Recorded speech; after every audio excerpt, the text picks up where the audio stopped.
Assalamualaikum warahmatullahi wabarakatuh.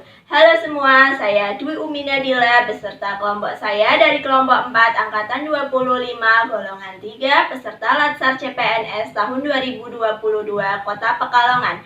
Kali ini kami akan mempersembahkan sebuah video yang berisi tentang wawancara kami kepada 3 narasumber yang berbeda generasi dan berbeda profesinya pula. Nah, video kali ini berisi tentang wawasan kebangsaan dan upaya bela negara yang mereka lakukan di kehidupan sehari-hari. Yuk kita simak videonya, check it out! Assalamualaikum Bu. Waalaikumsalam. Perkenalkan Bu, saya Sinta, peserta Latsar CPNS Kota Pekalongan kelompok 4. Saya di sini ingin mewawancari Ibu terkait upaya-upaya bela negara yang Ibu lakukan terkait dengan isu-isu kontemporer yang saat ini sedang beredar. Dengan Ibu siapa? Suryatun dari 5 Koniji Pekalongan. Salam kenal ya Bu. Menurut Ibu apa sih yang Ibu ketahui tentang wawasan kebangsaan? Cara pandang yang mengutamakan kesatuan dan persatuan wilayah Indonesia. Lalu menurut Ibu apa itu bela negara? Tekad, sikap, perilaku, cinta tanah air. Di kegiatan sehari-hari Ibu, apa yang sudah Ibu lakukan untuk mengimplementasikan upaya-upaya bela negara? Mengabdikan diri sesuai profesi sebagai limas. Apa yang sudah Ibu lakukan untuk mengatasi hoak di tengah banyaknya isu hoak yang sedang beredar saat ini? Mencari sumber informasi terpercaya agar terhindar dari hoaks. Baik Bu, terima kasih ya Bu. Sama-sama. Selamat siang Mbak. Siang. Perkenalan dulu nih, saya Dea dari peserta Latsar CPNS Kota Pekalongan 2022. Ingin tanya nih sama dengan siapa ini Mbak?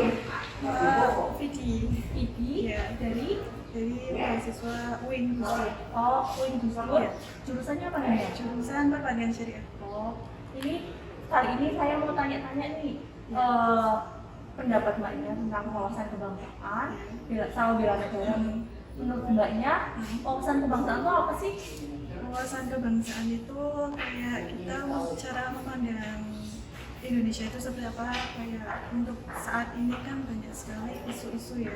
Jadi kembali lagi ke diri kita sendiri, positif dari wawasan kebangsaan untuk menutupi isu-isu tersebut itu seperti apa. Berarti bagaimana cara kita menghadapi Iya. isu tersebut ya. Terus kalau untuk bela negara sendiri, Bela negara sendiri itu banyak sekali ya. Seperti tidak harus kita menghadapi seperti perang kayak zaman dahulu gitu kan. Untuk sekarang ini kayak cara untuk kita ekspor. iya yang milenial gitu untuk lebih mencintai tanah air gitu seperti produk lokal. Oh ya, berarti kalau menurut Mbaknya nih sebagai mahasiswa, Ya. cara pengimplementasian cinta tanah air itu kayak gimana sih? Lebih ke kayak mencintai produk lokal sama menghargai Menghargai sesama, menghargai antara sesama mahasiswa, sesama orang. ya menghargai setiap pandangan gitu.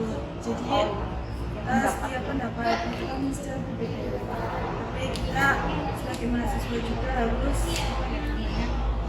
menerima pendapatan Oh yang ya, berbeda. jadi menerima cara pandang orang lain, pendapat orang lain yang berbeda dengan kita gitu ya Mbak. Terus kan di maraknya isu-isu soal narkoba nih Mbak. Ya. Kalau buat Mbaknya cara mengantisipasinya biar nggak ikut-ikutan sama yang lain gitu, nggak ikut-ikutan jelek-jelek gitu gimana sih Mbak?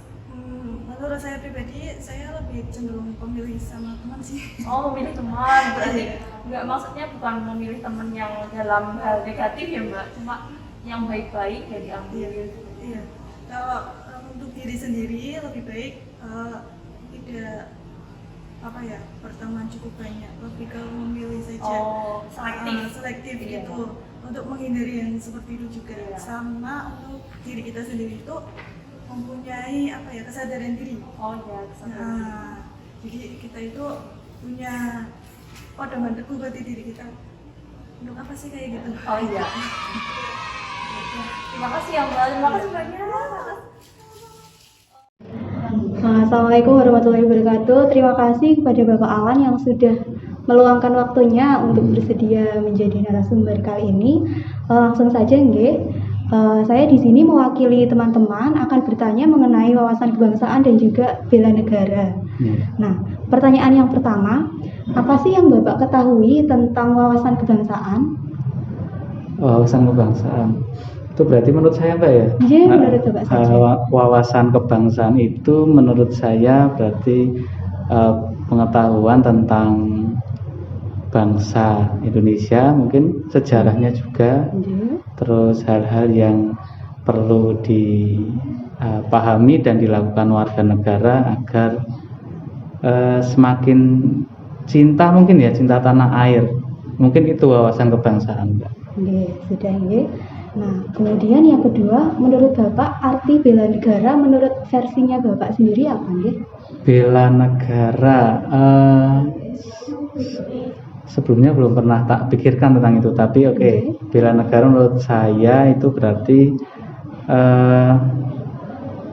yang pertama tentang melestarikan budaya Indonesia. Mungkin kalau di keseharian, karena saya dari Jawa, berarti paling tidak bisalah bahasa Jawa dan tingkatannya. Kemudian misalnya ada isu tentang terorisme atau radikalisme, kalau saya sebagai guru berarti membagikan informasi atau mendidik siswa agar minimal tahu tentang terorisme, radikalisme, dan penanggulangannya. Mungkin sementara itu. Sementara itu, nggih. Iya. Nah, ini lanjut lagi terhadap profesi Bapak nggih, sebagai seorang guru. Bagaimana pendapat Bapak atau pandangan Bapak tentang generasi muda saat ini dalam bela negara? Mungkin generasi muda sekarang karena mereka itu istilahnya digital natif ya, mereka lahir sudah ada internet, teknologinya sudah berkembang, mungkin kesadaran bela negaranya bisa lebih luas. Mungkin mereka mungkin bisa berkampanye lewat media sosial tentang isu-isu lingkungan, atau bisa menulis opini tentang terorisme, radikalisme, dan lain-lain. Kayaknya kok menurut saya beda dengan dulu sebelum teknologi secanggih ini. Kalau ini bisa lebih luas, banyak sekali salurannya. Jadi bela negara itu masih tetap ada di generasi muda saat ini, tapi dengan versi yang lebih beda. Iya, itu masih tetap ada. Iya. Terus sebagai seorang guru, harapan apa sih yang Bapak punya untuk anak-anak didiknya tentang bela negara ini? Harapannya karena zamannya beda dengan yang dulu ya, kayak tadi teknologi berkembang, internet berkembang, terus mungkin karakter anak muda sekarang juga beda dengan yang dulu. Harapan saya ya jadi apa adanya anak muda sekarang, kreatif, terus juga tetap mencintai Indonesia. Tadi saya kan mencontohkan isu lingkungan gitu ya, karena itu yang terakhir saya baca, isu tentang lingkungan, penebangan hutan, dan yang kelapa sawit itu ternyata banyak anak muda yang ikut kampanye di semacam LSM ikut di green enggak tahu ya, di media sosial, dan ternyata banyak sekali partisipasinya dibanding sebelum teknologi berkembang secanggih ini. Jadi ya sesuai karakternya aja, sesuai zamannya, dan saya yakin bela negara tetap ada terus kok, karena diajarkan juga di sekolah-sekolah oleh guru PKN. Untuk hasil analisis video wawancara dengan narasumber pertama, yaitu dengan petugas Satpol PP, menurut kami narasumber pertama sudah mengerti dan memahami tentang wawasan kebangsaan dan bela negara. Beliau bisa menjawab semua pertanyaan pewawancara dengan baik dan tepat.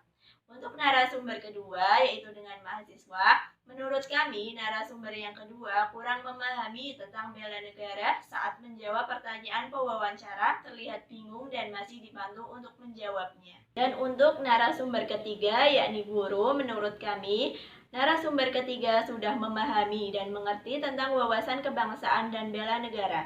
Beliau bisa menjabarkan setiap pertanyaan yang ditanyakan pewawancara dan menjawabnya dengan cepat dan jelas. Untuk kesimpulannya, dari ketiga narasumber yang telah kami wawancarai didapatkan hasil bahwa petugas Satpol PP dan guru memiliki pengetahuan yang cukup baik mengenai bela negara dan wawasan kebangsaan. Sedangkan mahasiswa masih perlu untuk dibimbing dalam pengenalan wawasan kebangsaan dan bela negara. Demikian video wawancara dan analisis mengenai wawasan kebangsaan dan upaya bela negara dari kelompok kami. Semoga kita dapat melakukan upaya bela negara dalam kehidupan sehari-hari. Sekian, wassalamualaikum warahmatullahi wabarakatuh.